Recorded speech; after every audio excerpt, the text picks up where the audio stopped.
Good morning, Queens. Hope everyone ulale kahle and they're having a great morning. Um, Before we start, I would like us to close our eyes in prayer.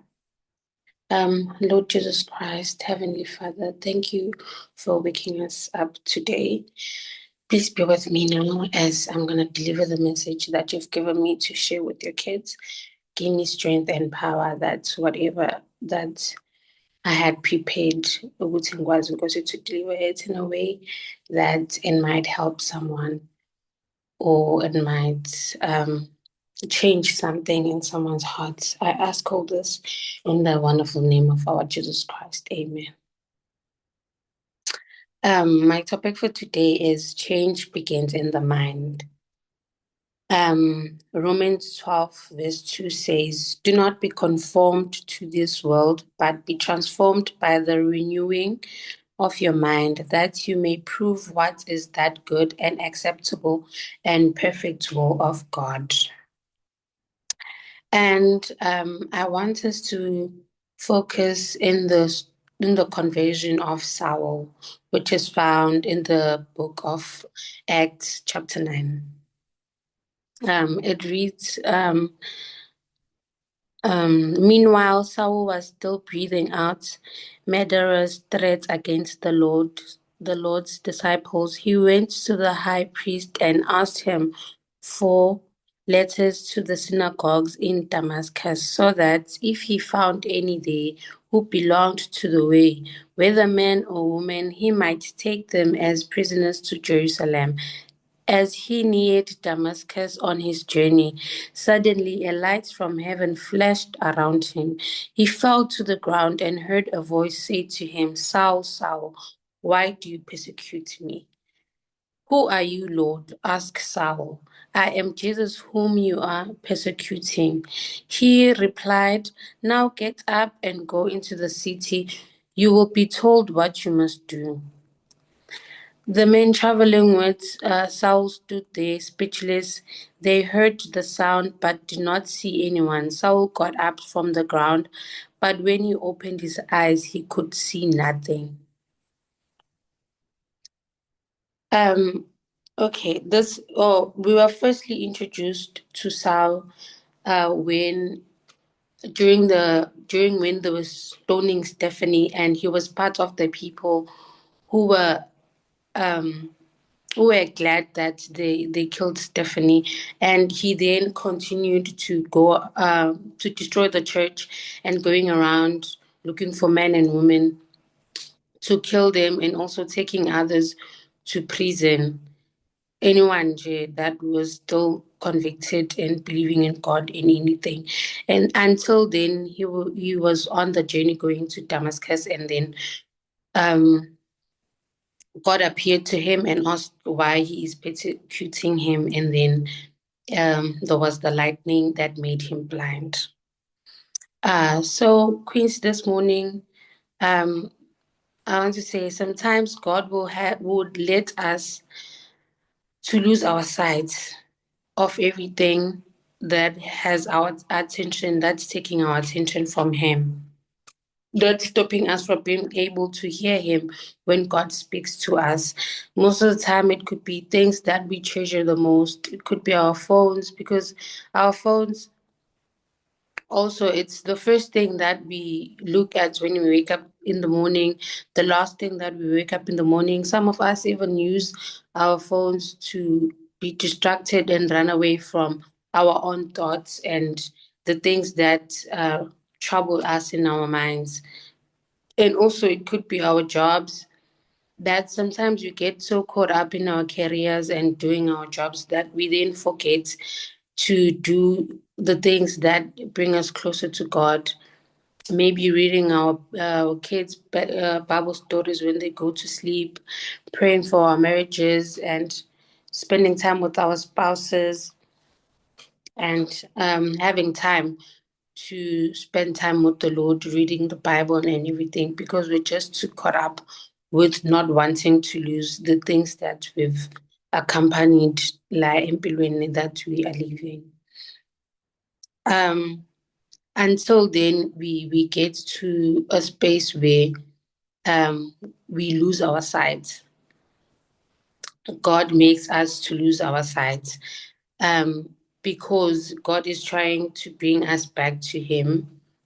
Then sometimes then you see that some of us maybe are in that season of losing their sight, where everybody is just distant from them. They've lost their jobs, their friendships, their spouses, their friends, their family members, and everything doesn't make sense right now. But the season of losing, it does indeed feel painful, because it's not nice losing people that you love, but also change is not comfortable. You can never change in a place where you are comfortable, and you can never change in a space of mind where you still doing the same bad habits that you were doing before. And then someone once said to me, some people, God led them to rest so that for our salvation, that some people might leave us so that we can be saved. Some people do leave us so that we can be saved, because sometimes we do idolize the people close to us in a way that we then not see God anymore, because we're just too focused in keeping these people in our lives so much that we then forget that they are also part of our lives, and they also exist because God does exist before them. And then we start idolizing them. If they are not here, then angeke sikhona ngaphandle kwabo. But also, even if when then they rest and leave us, that doesn't mean that we must also die with them, because then that time gives us an opportunity to then go back to God and change our lives and fulfill our purpose as that God has called us for. Also, also me and my family, we just had a big change in our lives, which we recently moved to East London from Joburg. And when my husband first told me about us coming here, I wasn't happy about it. Honestly, I wasn't happy about it.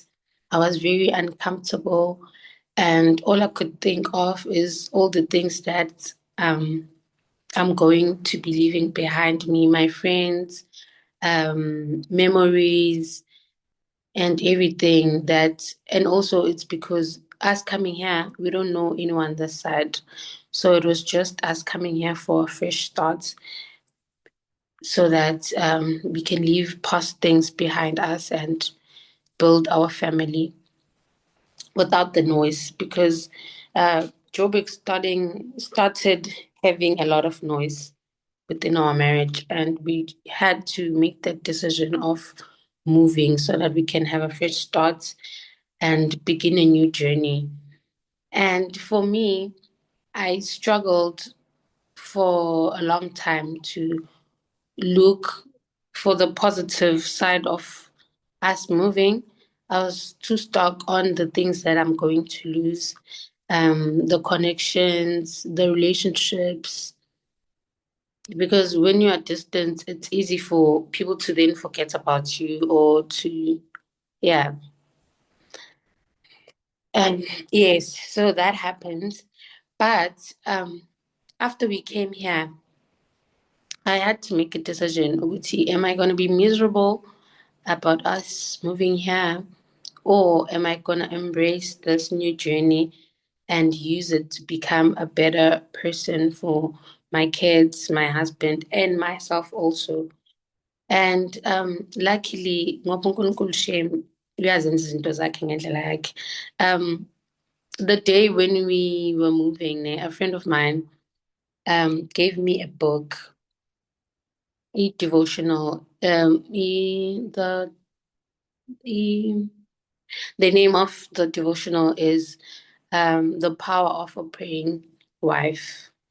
Yeah, The Power of a Praying Wife. And honestly, all I can say is that book has changed so much in me because for me, yes, I was married, but I still saw my husband as my friend, as my boyfriend, and everything. But once I started reading that book, and it found me in a place where there was no noise, like literally where we stay, it's so quiet. The only noise or sound you ever hear is birds and monkeys. So I saw that uNkulunkulu is separating me and putting me in a place where he can be able to talk to me. Because also I've never been one of those people that would say, I know I've heard God can talk to me and everything. I always wondered what do people mean when they say they can hear God talking to them, because I'm like, guys, don't we just pray when we want something from God or anything? Not that we just have conversations with Him. How does that look like? But after me being separated from all the noise and everything, um, I could see the change in me, inside of me, being a better wife, being more submissive to my husband, being a better mom, being more present to my kids, and actually putting in the work to teach them the Bible and everything because I'm not rushing anywhere. There's no way I would want to go to see my friends or anything. I'm just here. So my focus started being here, landing most of the time. And also I'm very grateful for for this platform, the Queens at the Altar. Also from us moving here, this is when Unkulunkulu really spoke to me through this platform. Like my life has really changed a lot. I'm no longer the person I used to be anymore. And all thanks to me being part of the Queens at the Altar, I'm forever grateful for Lucy Brenda for introducing me to this platform because I've learned so much and I've been able to let a lot of things go and forgive also because there was a time where we had fasting for 3 days. That really shifted a lot in me, and I could be able to forgive my father because it was one of those things that I was really struggling from, which also affected my marriage. But through the Queens at the Altar and prayers and everything, I finally got to release and heal. So I'm forever grateful for this platform. I love it so much. Even my friends, every time they come to me with heavy hearts or they're struggling or anything, I just tell them, "Good, hey, I mean, there's really nothing I can do for you, but I know there are women who can pray for you and ungandlula kule nto obhekane nayo." And I always introduce them to this platform. And then also in the story of Saul's conviction, we also find Ananias, um, who Acts 9, verse 10 to 18, where he's questioning God that, Lord, why are you sending me to go help Saul? Because you know the terrible things that he has done. So why would you want me to go help him? And okay, let me read. Um,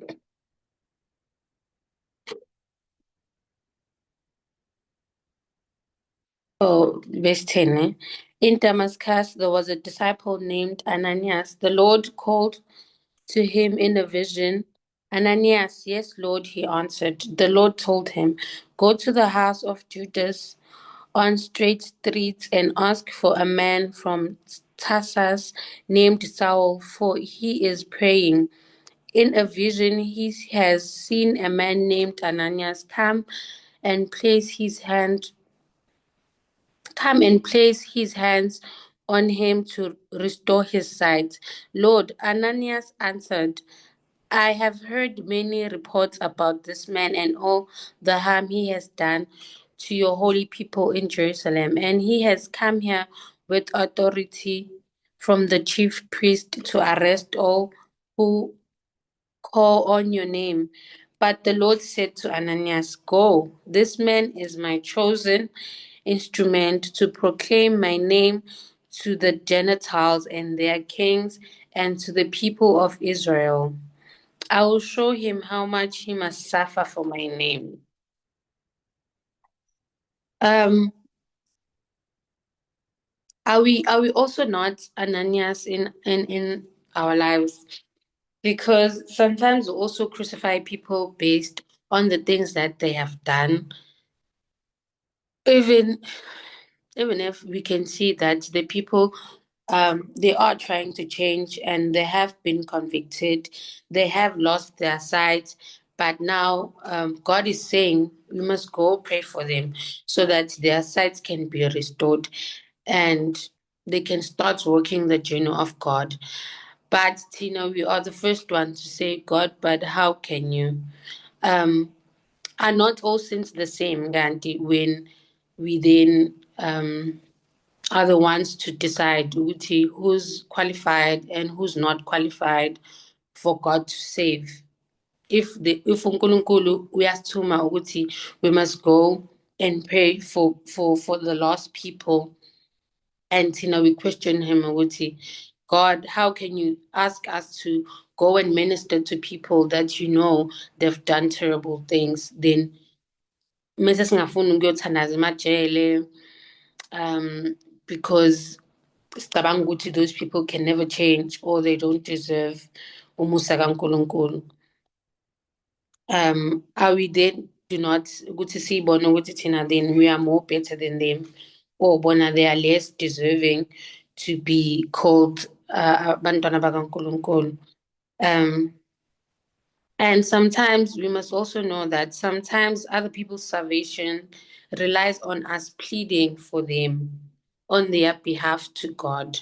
So if we then don't want to pray for other people because now, we have changed and God has helped us, then we don't want to then help other people to also be kids of the kingdom of God. But then, yeah, so Ananias ended up praying for Saul, and so Ananias prayed over Saul, and he could see again. And the Bible says he got up and he was baptized. Saul was baptized. So, in those 3 days that Saul was blind, he got an opportunity to converse with God and repent. In those 3 days, Saul had a change of mind. Saul was convicted and could change and changed from being the old person that he was, washintsha and accepted uNkulunkulu njengenkosi nomsindisi wakhe. We might also, Queens, be going through our 3 days where it feels like Yonkindo is gone, people are just too far and everything. But yeah, we must always know that the third day is coming. The third day is on its way, where we shall see again, where we're gonna regain our sight again, when God is gonna restore whatever that we have lost in our lives. But in these 3 days, we must use it in a way that would help us ukuthi from now on we become better people. Whatever bad habits that we had that has put us in a situation where we now have to change or we have to rethink our decisions, we must use it ukuthi let us not come out of the 3 days sisase ilabantu that we were before the season of our sight being taken away. When our sight is restored, may we go out and preach to other people, be better people to society, be better people to our neighbors, be better people, to our families and everything, because some other people, if they can't see change through you, you can never preach to them. You can never tell them about God when God doesn't show through your actions and how you treat other people, because you can't be mean to people and treat them bad, um, and be stingy and not want to share and everything, and still call yourself someone who knows God and would want to tell people about God when you yourself really haven't changed within to be able to help other people. And being blind does not mean you will not gain your sight again.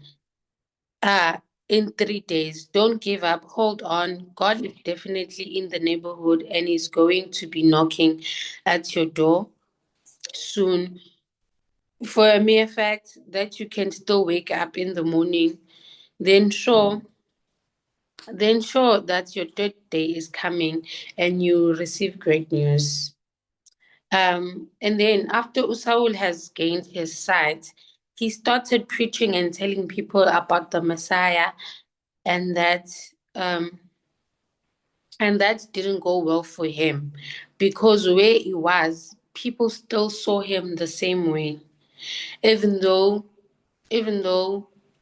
God had helped him to be a better person, be a better man, and change. But people still didn't believe that he had repented, and some of them wanted to kill him. But also, you must know that change is not comfortable, and it takes time. And it takes time, and it may require for us to also change our surroundings so that we can fully change. We can fully change and also stop our bad habits. Because also sometimes it's hard for you to want to be a better person and change if you're still in the same surroundings, still keeping the same friends, still going to the same places that you know Uti, they make you weak, or they make you fall back to whatever that you feel like you need to change about your life, your bad lifestyle and everything. If you don't change your surroundings, then it becomes hard for you to then convict and be a better person.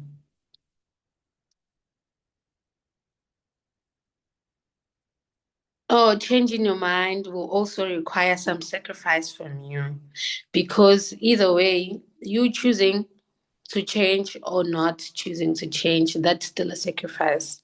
It's either you're sacrificing um, the person that you can become, or the person that you are. For example, if maybe the change that you want is you want to start eating clean and living your life better, go to the gym and everything. If you're not going to your gym, you are sacrificing your health. If you are going to the gym, you are still sacrificing. You are sacrificing the bad habits so that you can have a better life in the future and you can have a long life. So it's up to you to choose, Wuti. Do you stay in the same place, but still staying in the same place, there's still something that you're still sacrificing. You're still sacrificing your health by not doing what you're supposed to do.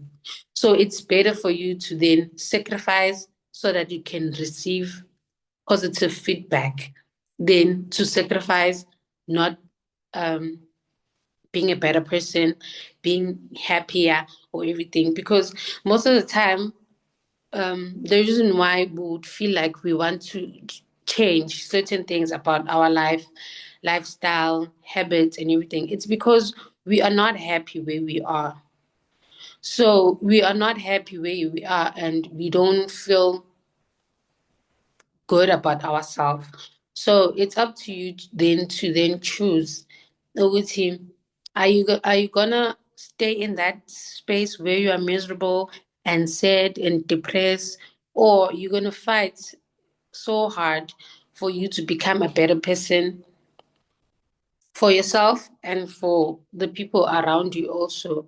Because some other things, some other bad habits and things that we get up to also, they don't allow us they don't affect us only, they also affect our families and loved ones. And then change in mind also starts with you being patient with yourself and allowing God to work with you in your journey. Change also begins with you changing the way you speak to yourself, because sometimes we can be our worst enemies with how we think of ourselves, and maybe with how we think of ourselves that we're probably not good enough, we probably can't do it, we don't have the strength to be able to change whatever that needs to change in our lives, that we don't belong in certain rooms, and we must change how we view ourselves for us to have a change of mind. We must change the way we speak to ourselves. We must change the way we carry ourselves around people so that we can be able to then um, ask God to also help us through the journey of change, because um, also whenever we say we want to do certain things, maybe I want to stop eating junk, Satan is also listening, because probably you want to stop eating junk because you can now see that it's affecting your health and everything. Satan is also listening to whatever struggle that you're struggling with and you want to change. When you say you never want to do something, Satan is also listening. So you must say instead, by the grace of God and with God helping me, I know that I'm not going to be doing 1, 2, 3, and 5, 4, 5 again. And then it becomes easy that way, because some things we have to let God help us carry them, because we can't carry them by ourselves. The change doesn't come easily, and we do need God to help us to change from certain things that we must leave behind our life. And then in closing, I'm going to read um, from my daily devotion that speaks about change. It says a change of behavior is directly related to a change of mind. If you have a behavior that you want to change, mere effort won't get it done. The only person who can really change you is God Himself. His part is to do the work. Your part is to believe and be obedient, to renew your mind with His word. Ephesians 4, verse 22 says, you were taught with regard to your former way of life to put off your old self, which is being corrupted by its deceitful desires. Verse 24 says, and to put on the new self created to be like God in true righteousness and holiness. So the instruction is to stop living the way you used to, because in Christ you are a new creation. Your old self was crucified with Him, and now you are called to live in the new life. He's given you. I know you want to, but maybe you are wondering how. The answer is in verse 23. And be constantly renewed in the spirit of your mind, having a fresh mental and spiritual attitude. Renew your mind and your attitude daily. The right mindset will help you do all things through Christ, who is your strength.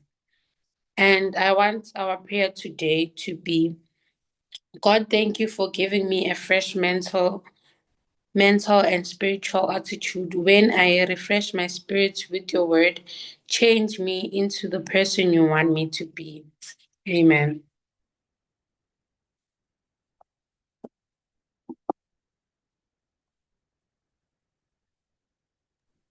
Amen. Amen. Thank